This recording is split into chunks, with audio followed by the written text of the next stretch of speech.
It's just past 6 o'clock on Saturday the 5th of March, and welcome to this week's news programme. And in the headlines this week, a teenager and a man were detained by armed police during a dramatic incident at the Londis in Westham yesterday. Officers swooped on the Londis post office on Abbotsbury Road yesterday evening at around 6 p.m. and arrested a 17-year-old boy and a 24-year-old man. The 17-year-old boy was arrested on suspicion of possessing a firearm with an intent in relation to an alleged incident in Birmingham. West Midlands Police said that he was detained in connection with the gunshots being fired towards two teenagers in Edwards Road, Erdington on the afternoon of Monday, February the 28th. He's currently in police custody in the West Midlands for questioning. A 24-year-old man was also detained on suspicion of assisting an offender and also taken into custody. On Tuesday this week, young people across Dorset found out which school they'll be joining in September. Just under 98% have been offered their first choice of secondary school, and just under 99% offered their upper school of choice. 97.69% of pupils due to start secondary school or year 7 have been offered their first choice. For those starting upper school or year 9, 98.64% have been given the place at their preferred school.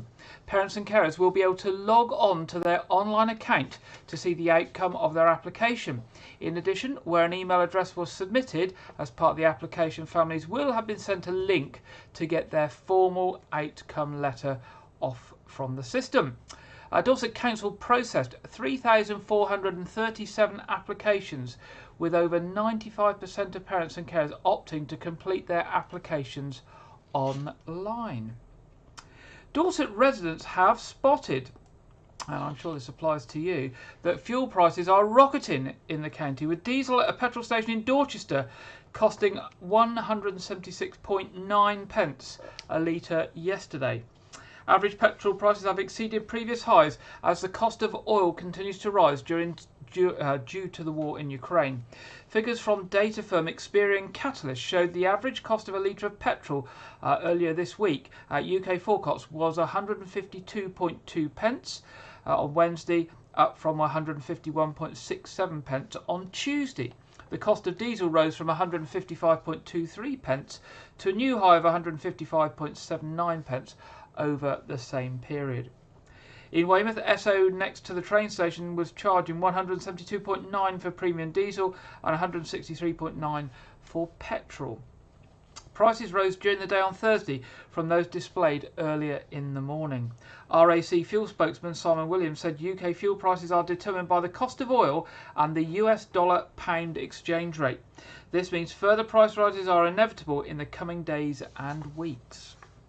Well, not good news there. I guess the trick there is not to travel unless you've got to, or to use other means like public transport, bikes or feet. South West Ambulance Service vehicle was covered in graffiti in Bridport over last weekend. A crew arriving on shift found abusive graffiti along the side and rear of their vehicle. The services said this antisocial behaviour is unacceptable, and rectifying the damage puts an unnecessary burden on NHS resources at a time when it's needed most. South West Ambulance have reported the criminal damage to Dorset Police. Of course, anybody knows anything about that criminal damage, please do give the police a call. The good news is that the ambulance was back on the road very promptly following the hard work of South West Ambulance staff. Officers have taken part in a dedicated day of action to tackle catalytic converter thefts in Dorset, a story that we've covered a few times over the last couple of years. As part of a national week of action, neighbourhood policing teams in the county were involved in a range of activity to raise awareness and crack down on offences between Thursday the 10th of February and Wednesday the 16th of February.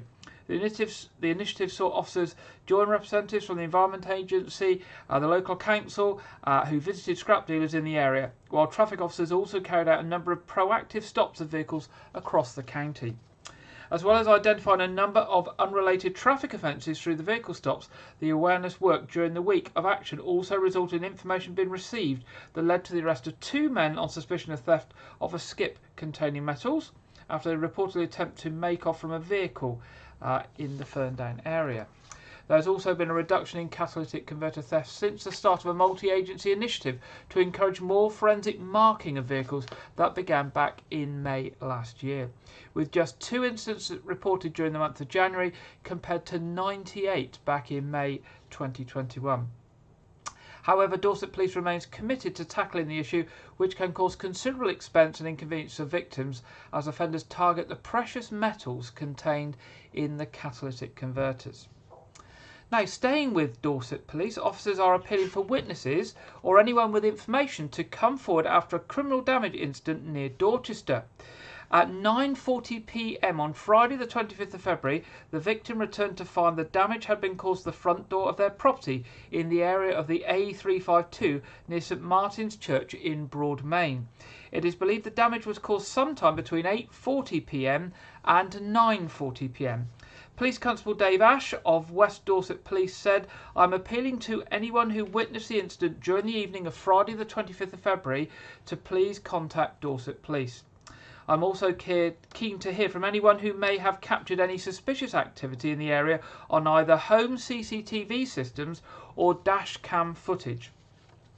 Anyone with any information on this or catalytic converter theft or any other crime can contact Dorset Police at any time on 101, or if you wish to contact them anonymously and pass on information without giving your name and contact details, you can do this through the Crime Stoppers charity on 0800 555 111. That's 0800 555 111.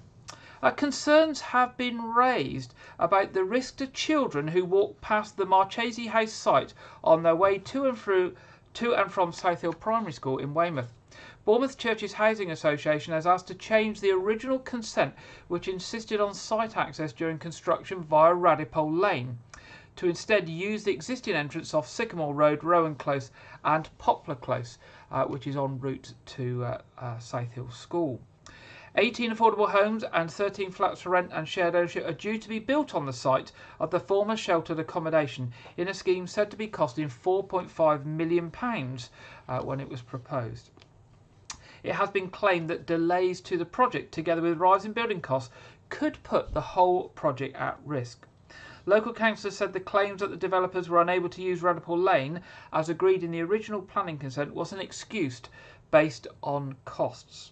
The company said it had been unable to reach legal agreement with the landowners to allow access from Radipole Lane, and said an alternative plan to use the 3 plots off Radipole Lane for access and then build on them towards the end of the project was unworkable.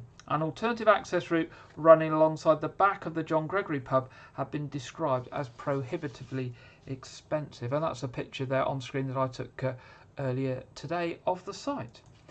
A story that we covered last week, an update. A drive-through coffee shop and row of business units has been approved on the shore of Portland Harbour, close to the National Sailing Centre. Proposals to use the site off the Ham Beach Road, which we covered in our programme last week, had resulted in warnings about litter, extra traffic and an impact on the landscape. Weymouth councillor Louis O'Leary warned that parking problems associated with the nearby Lidl store had resulted in extra yellow lines being painted in the area, despite councillors being told prior to its approval that there would be no problems. Other councillors said they did not want to see any development which tempted people to drive, especially with other cafes already in the area at either end of the beach road. White Ridge's councillor Kate Weller complained that the development just off the roundabout would block views to the harbour and the sailing academy. Almost a third of the site will be devoted to the drive-through, likely to be a Starbucks, with 2-storey business units divided into small units on the rest of the site closer to the sailing centre. Concerns about the site included the design of the buildings not to reflect in the unique waterfront setting and the expanse of 76 car parking spaces. Natural England said it was worried about the litter likely to be generated by the drive-through and has asked for proposals to deter people walking from the site to the Ham Beach. 19 people had written to Dorset Council about the proposal, and only one of those was in favour of the scheme. Dorset Council planning officers told the area committee that the site is within the defined development boundary and is considered to comply with the local plan. There had also been no objection on highway grounds, and transport officers believed that the drive-through and business units would only result in a minor increase in traffic. West Dorset MP Chris Loder met with Ukrainian ambassador Vadim Pristakio, that's a very difficult name, so I'm sure I've got that wrong, and I do apologise for that, on Wednesday the 2nd of March in Parliament to discuss the ongoing conflict in Ukraine and efforts taken by the people of West Dorset to provide help and support to both those currently in Ukraine and Ukrainian refugees fleeing from the conflict. Among those efforts was that of the Prince of Wales School Dorchester, of which you've got a picture on screen now, who have been organising an entire lorry load of supplies to be driven out to support those in Ukraine. They put out an appeal and they were absolutely inundated with lots and lots of donations and a whole team of people sorting and packing them. Unfortunately, we haven't got time to show the video. There's a very good video on their Facebook page showing everybody working sorting the donations. So do take a look at that. Mr. Loder said that the Ukrainian ambassador was extremely grateful to everyone in West Dorset and beyond who has helped, and especially grateful to the Prince of Wales School for what they're doing. And as you can see from the photo, it's a colossal effort there, just collected in a few days. Following the recent storms and reports of power outages both locally and across the county, Dorset and Wilts Fire and Rescue Service has issued a vital reminder for the owners and managers of care homes, other residential accommodation and of course all business users. During a loss of power, automatic fire detection and alarm systems can stop working, and even if they've got battery backup, the battery backup is limited and is only designed to work for a few hours.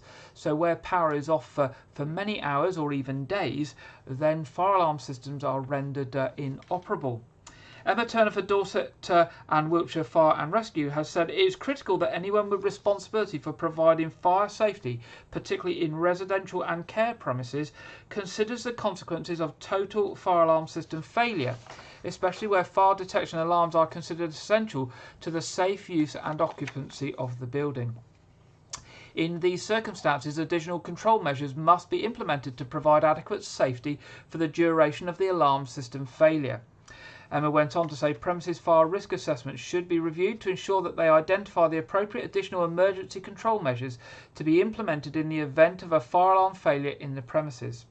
While the service is unable to provide specific advice on what is appropriate, we recommend that you contact a fire risk assessor for further guidance.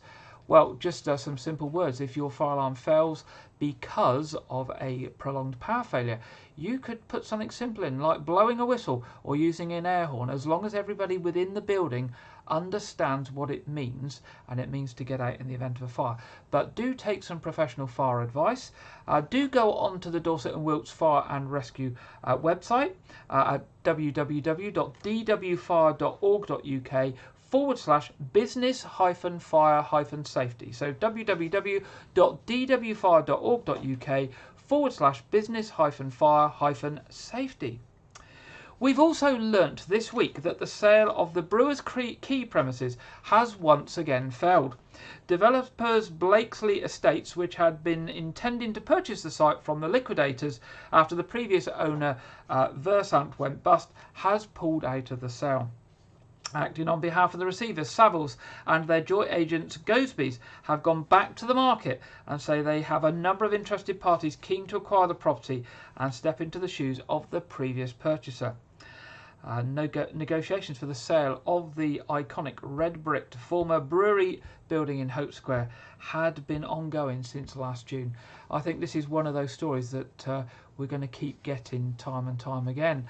A bit like the former naval properties on Portland that remain undeveloped, and the former Weymouth Council site on the edge of the harbour. There does seem to be a number of stories here of buildings that have been part demolished or have been empty for some time, and plans keep failing for them. And on the good news front, an award-winning vineyard has announced a £500,000 expansion plan. The vineyard at Langham Wine Estates, just outside Dorchester, will grow from 30 acres to 85 acres, and production will increase by 200% from 50,000 bottles a year to 150,000 bottles a year. More workers will also be recruited on the estate, which is just off the A354 near Dorchester. The new vines will be planted at the same Crowthorne vineyard site and include existing clones and varieties, predominantly Chardonnay and Pinot Noir. Owner of Langham Wine Estates, Justin Langham, said the expansion is in part due to an increase in demand for Langham wines. He said, at times in the past, we've had to ration how much wine people can buy, and it's highly likely we'll be doing this again in the near future. The planting will take place in May this year, with the first harvest expected in 2024-2025 from the new vines, and the wine on sale for the first time in 2026-2027. In line with the major expansion, Langham Wine Estates is looking to grow its vineyards team. So if you'd like to think about a job in a vineyard, why not drop them an email? And the contact is justin@langhamwine.co.uk. Now, Langham Wine was named Sparkling Wine Producer of the Year by the International Wine and Spirits Competition, and in 3 out of the past 4 years, they've been named the best sparkling wine producer in the South West. It's very nice, I'm told, so why not give it a try? Local wine produced right on your doorstep, a stone's throw from Weymouth.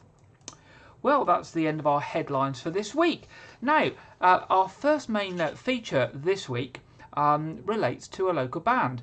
Earlier this week, I had the opportunity to speak to a member of local group Sandtimer, who will be doing a concert in White Regis on Friday the 25th of March. So I met up earlier this week with band member Rob at All Saints Church, where the concert will be held. So good evening. We're joined this evening by Rob from local group Sandtimer, who are going to be doing a concert in White Regis soon. So good evening, Rob. Tell us who Sandtimer are. Hi. So Sandtimer is it's a band that plays kind of indie folk music. We're influenced by anything from sort of traditional folk to sort of rock music, indie, anything in between. We started off as a duo in 2014, me and Simon Thomas. And as the years rolled on, we sort of brought in other instruments, bass, as played by Rachel, Simon's sister, and also drums as well, as played by Alex Jackson. Where does the name Sandtimer come from then?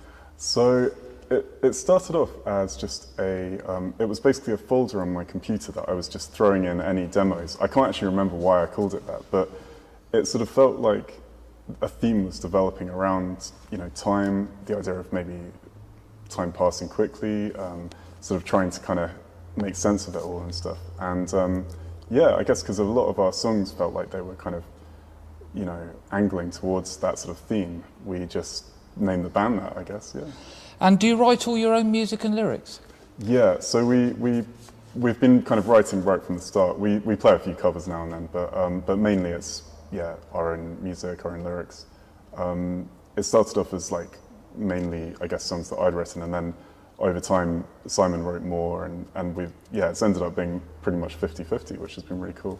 And what sort of things influences the writing of the music and lyrics, or where do the ideas come from? Because it must be difficult to get started with these things. Yeah, so I guess the sort of early influences are probably sort of more folky kind of musicians like Nick Drake, John Martin, Joni Mitchell, and that definitely kind of got us off, to a sort of acoustic-y kind of focused start.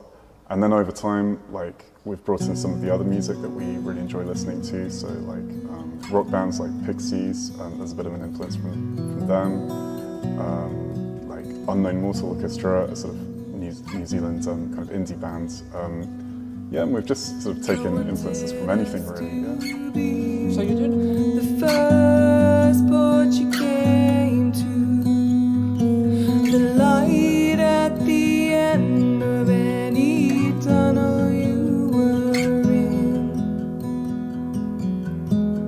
I wanted us to help you seek and discover the other side of darkness, where the healing can begin.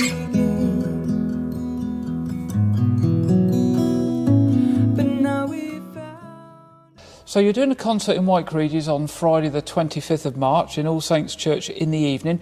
What can people who come along that evening expect from you? Well, I think we're going to be basically playing like a sort of a range of our songs from, the very early stuff, so quite acoustic focused stuff, to maybe the more recent stuff that we've been working on, which we haven't actually released yet.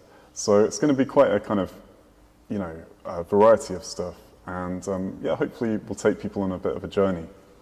Okay, and if people want to sort of get a taster of your music or find out more about you in advance of the concert, where can they find that? So we've got a website, sandtimer.co.uk, and that's got kind of all our music on. We're also on Facebook, Instagram. We even very recently started a TikTok account, so you can actually find us on there now. Brilliant. Well, Rob, thank you very much for joining me this evening. We look forward to the concert on the 25th of March. And if you want some information, the website will be up on the screen now. Do pop along and do come along on the 25th of March and enjoy the concert. Thanks very much for having me.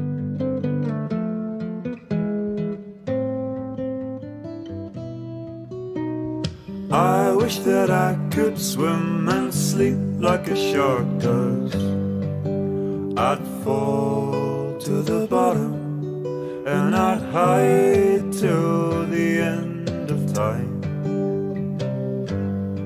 In that sweet cold darkness of sleep, I'm constantly floating away.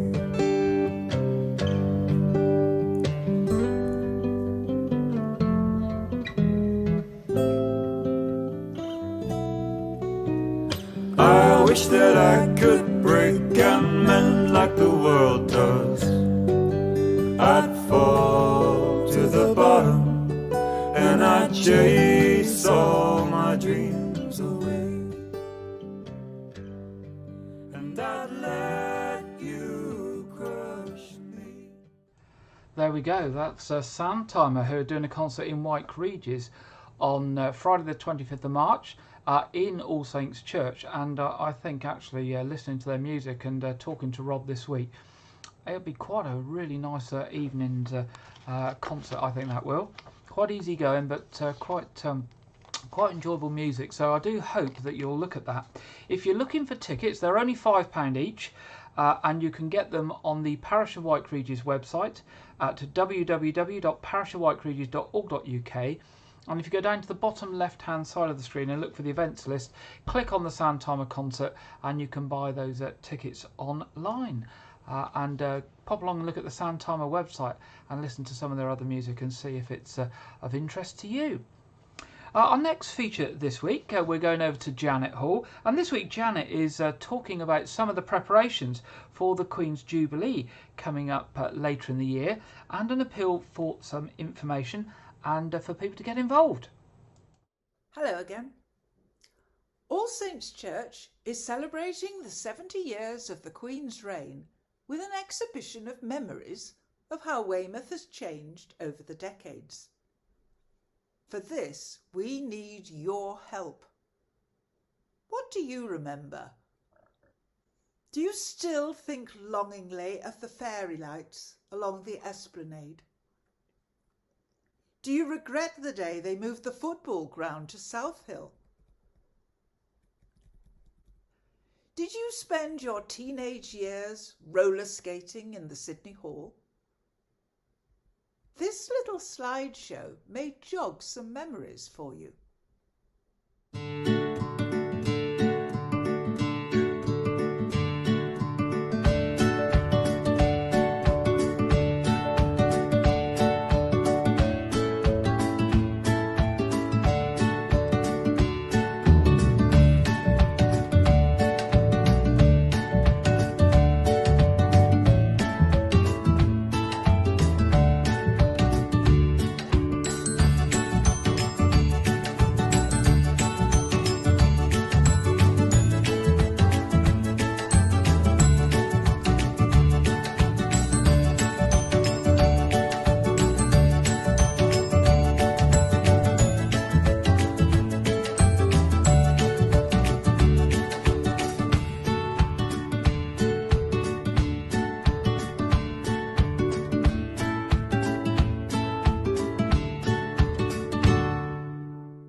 looking for photographs and stories, so please get in touch. If you haven't been in Weymouth for very long, we would still love to hear from you, so you can tell us of your memories of key events in the last 70 years, wherever they happened. I can be reached on this email address or give me a ring. And I would love to come and interview you if you would like to talk to me, not only about your memories in Weymouth, but other memories of lives during the Queen's reign. And this can be a permanent archive, a picture of how our lives have changed in the 70 years of the Queen's reign. We need your help though, so get thinking. See you soon. Bye for now. Thank you very much, Janet there. And as Janet says, do get in touch with any old pictures, or if you'd like to be interviewed with any of your stories over the last 70 years, either direct to Janet or via us here at news@whitecourageous.tv, and we'll put you in touch with Janet very quickly. And lots of happy memories there in that video for me. I mean, I remember the Pier Bandstand and the Sydney Hall and the two cinemas, and obviously the tomatoes and the Sea Link ferries, all those sort of things. It makes me realise how old I am now, although I don't feel any different than I did when I was in my 20s. And of course the one that really makes me cringe is the council offices taking the place of those old buildings on North Quay, and those being flattened. They'd never be allowed these days, unfortunately, but it did happen, and we have that monstrosity there on the North Quay. So that's my personal view, of course. Our third feature this evening looks at redevelopment. A few redevelopments mentioned in Janet's bit there. This time, though, it's hopefully a really positive one, which is the work that's underway at Dorset County Hospital. You'll know that they're building a new multi-storey car park, and that is nearing completion. But the whole idea of the multi-storey car park is to free up footprint on the hospital site for further redevelopment and to enhance the services at the hospital. And there's quite a significant amount of work planned. So this week Lydia is looking at the future projects that are coming to enhance our hospital, and there's also a chance for you to get involved and to pass your comments back to those working on these plans. So we'll hear from Lydia now. This week I thought I would share with you the plans for the future development of our local hospital, which at some time or other we will all need the use of, for ourselves, friends or family. Dorset County Hospital provides emergency and planned care to a population of approximately 300,000. In 2017, NHS Dorset Clinical Commissioning Group completed a clinical services review which confirmed that they would continue to be the emergency and planned hospital for the region. The government's New Hospitals programme will see 40 new hospitals built across the UK by 2030. More than £77 million in funding has been earmarked from the programme to allow the hospital to expand their clinical facilities. They also have aspirations to improve the main hospital site, as well as redevelop their trust headquarters and the former Damers School site. The first part of the project was to develop a new multi-storey car park to make space for the other development on the site. The car park will be open in summer 2022. This allows for the other 6 projects to proceed. These include a new emergency department, a new critical care unit, a new main entrance, a new hospital support centre, housing for key workers, and finally the possibility of a new integrated care hub. The emergency department has been ranked as one of the top 10 in the country for emergency care, even though they currently see twice the number of people the department was originally built for. The emergency team work extremely hard to provide high-quality care.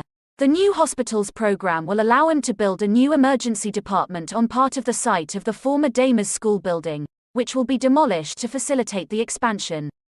It will have a link corridor into the existing hospital, and the helipad will be relocated onto the roof, with ambulance parking situated on the site of the current helipad. The layout for the emergency department would be reconfigured to work better, with dedicated areas for a majors unit, minor injuries unit and pediatrics. Patients would access this facility via a new entrance off Dames Road, with short-stay parking provided. With ongoing housing developments, a growing population, increased tourism and the COVID-19 pandemic, the hospital has never had a higher demand for its critical care services. This is where seriously ill patients receive specialist care. It's vital that they keep up with this demand without compromising care for patients and support for their loved ones. At present, the hospital has 11 critical care bed spaces. The new hospital's program will enable them to build a 24-bed critical care unit suitable to serve the community for the next 25 years. The new critical care unit, CCU, would sit directly above the new emergency department on part of the site currently taken up by the former Dames School building. A new 2-story main entrance would be built in the current front courtyard area. It would provide a new reception area, increased comfortable seating areas and more food and drink options. The second floor would provide increased hospital space for either office space or clinical facilities. Whilst the new car park is being built, part of the site is currently taken up with a compound for contractors, Wilmot Dixon. Once this work is complete, they hope to develop a 3-story building on the vacant land. This would bring together their current admin spaces into one building. This building may also provide a small outpatient area. Housing is an issue for hospital staff, as although Dorset is a beautiful place to live and work, it is also very expensive to rent or buy a home here. This impacts on the ability of the hospital to recruit and retain staff. The hospital plans to develop a mix of studio, 1, 2 and 3 bedroom homes and apartments for their staff at the hospital, providing affordable housing for staff who might not otherwise be able or willing to live in the area.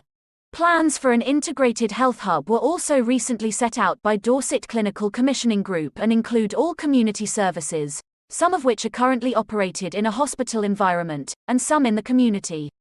A 2-story building would be required to house the hub. It would typically offer community-based services.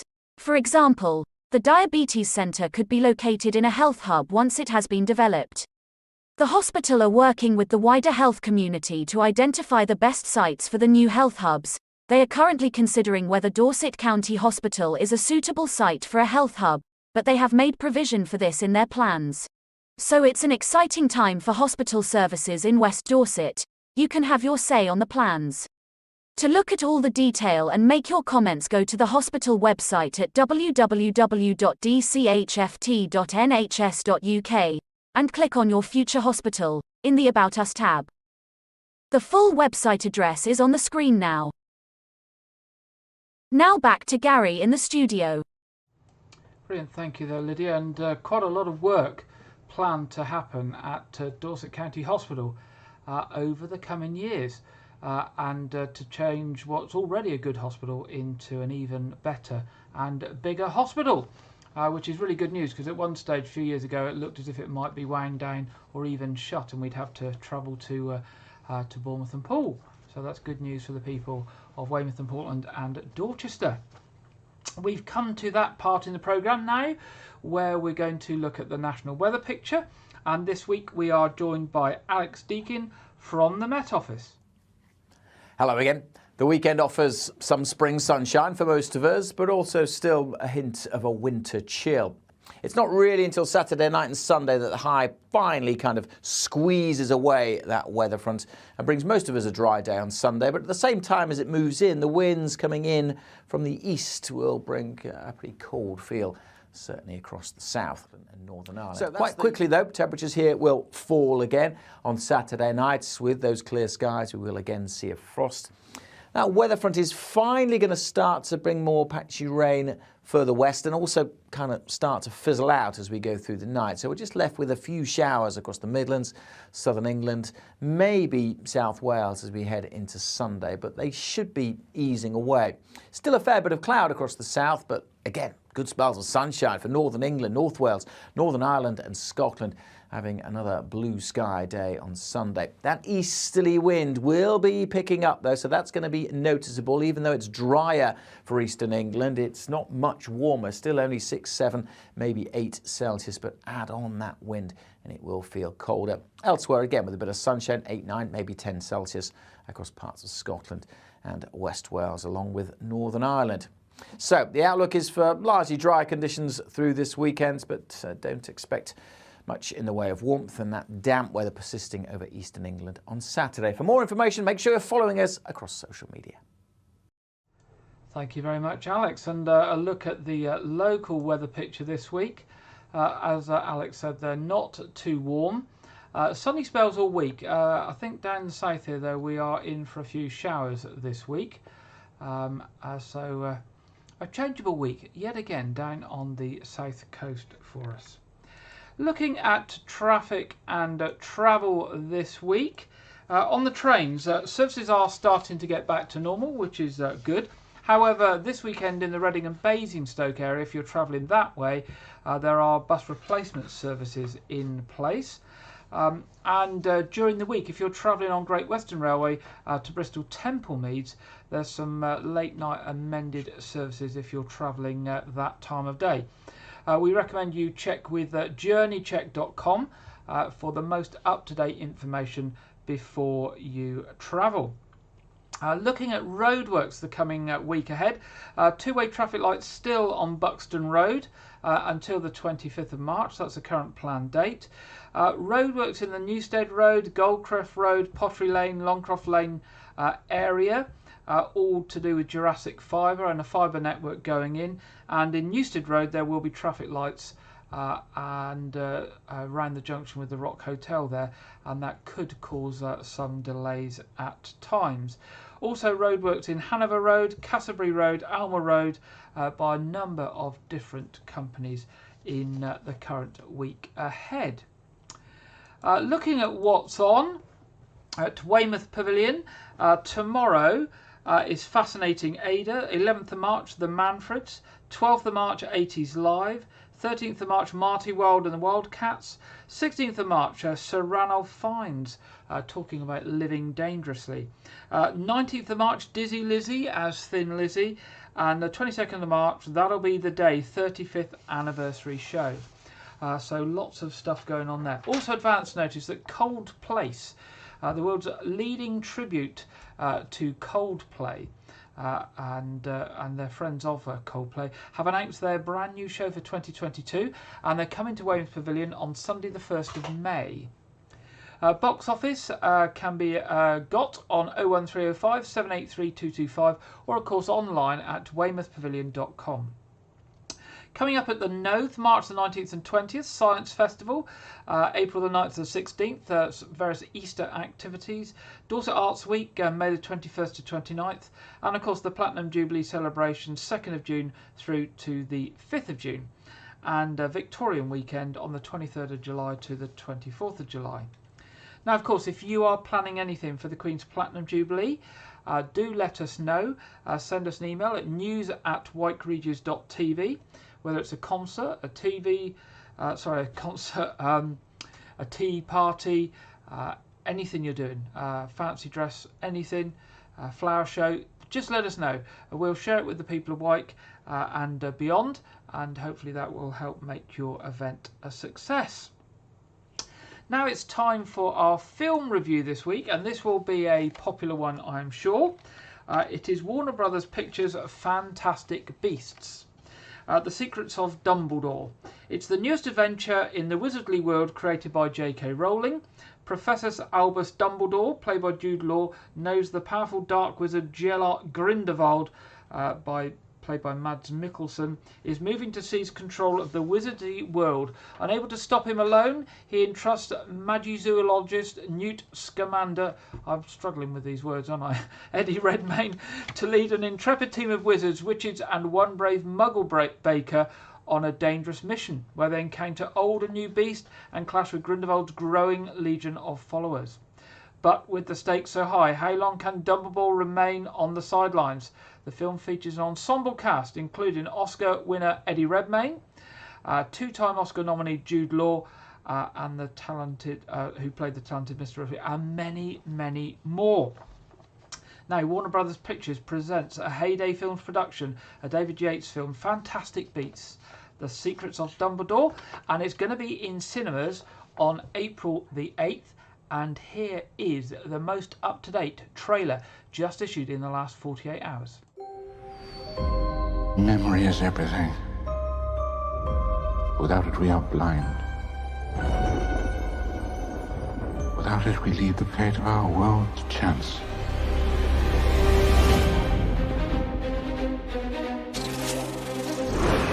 I'm sorry to disturb you, Albus, but I've just received troubling news. Tell me, what is it? It's Grindelwald.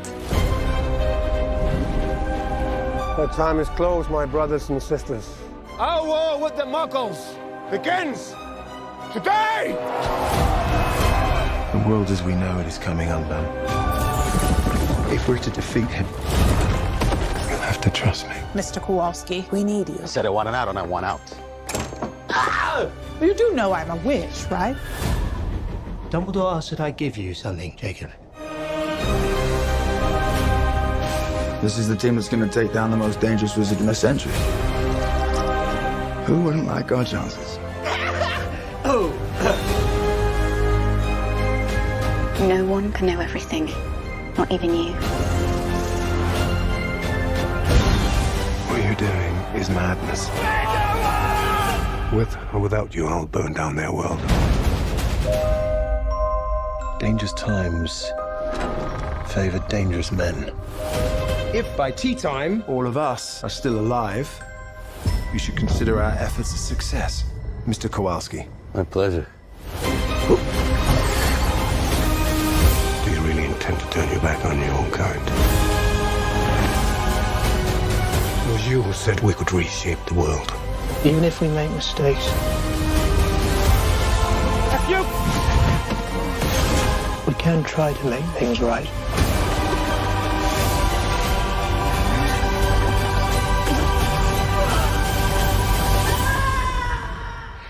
We're gonna need some help. There's nothing you can do to stop me.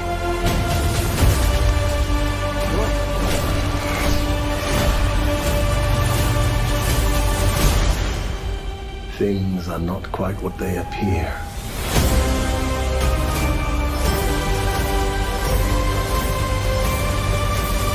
I trust you're enjoying your wand, Mr. Kowalski.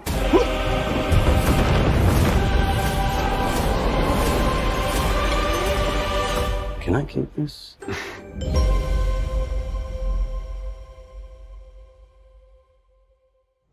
There we go. That's Fantastic Beasts. The Secrets of Dumbledore. I almost forgot what it was then.